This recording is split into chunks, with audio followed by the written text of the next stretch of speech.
Hey everyone, back again another video to help you out. This time we're taking the body control module out of this 2010 Infiniti FX35. The instructions I was given was that this was located on the left side, left kick panel of this vehicle, but that is not the case. So just as a quick refresher, anytime you're discussing where a vehicle part is, the left side is always going to be the driver's side, the right side is always going to be the passenger side. So just for future reference, if you're looking for a part and it says left hand, that means if you're sitting in the driver's seat. So that would be the left side of the vehicle and the right side would be the passenger side, at least in America. In any case, in order to get to this module, you'll need a couple tools. You'll need a flathead screwdriver and a 10mm socket and ratchet. I used a quarter drive to get to this. This is in the junkyard. This module was purchased by a customer who needs it. It will likely need flashed or synced in order to work in the customer's vehicle, so take that in mind. If you're replacing this at home, you'll probably need to have it flashed by a certified technician in order to work with your vehicle.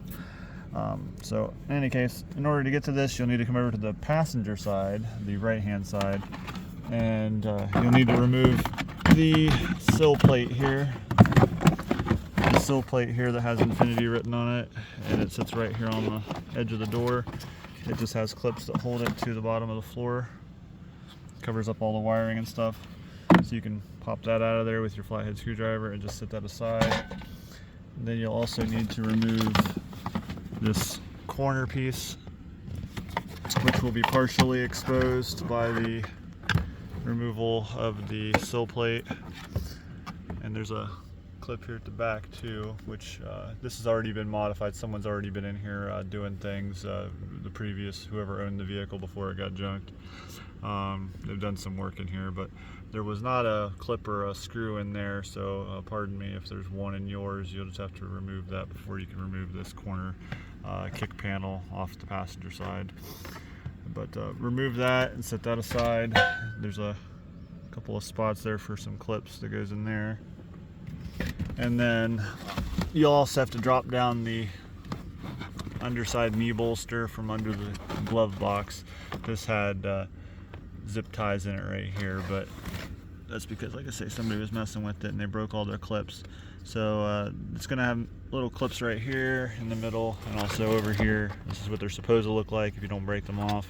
So use caution to remove that. And like I say, they got this whole mess of wiring in here. But then the body control module sits right here like so. It'll be behind this big cable wire right here. Again, this is someone's aftermarket radio stereo set up here, so that's the reason why all this extra cable is in here.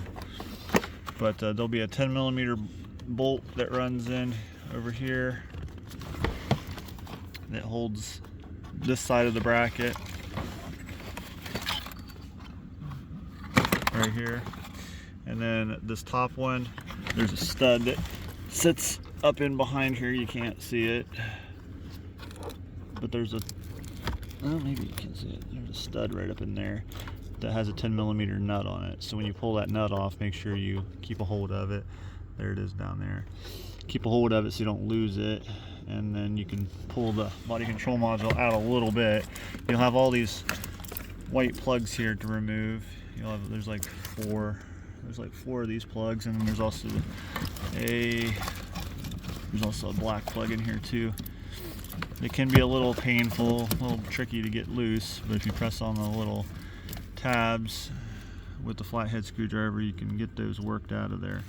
Again, there's several here. There's 3 or 4 of those white ones, and then there's a couple of longer ones here as well. But in any case, get all those plugs out, and then you'll be able to get your body control module out. Again, I don't think you can just plug and play these things. I think you have to have them synced by a certified shop, or if you have the scan tool yourself, you can contact a certified mechanic, Nissan dealership, whatever, to find that out. But if this helped you out, drop a like down below, subscribe for more videos. If you have any questions, leave those below too. Thanks for watching.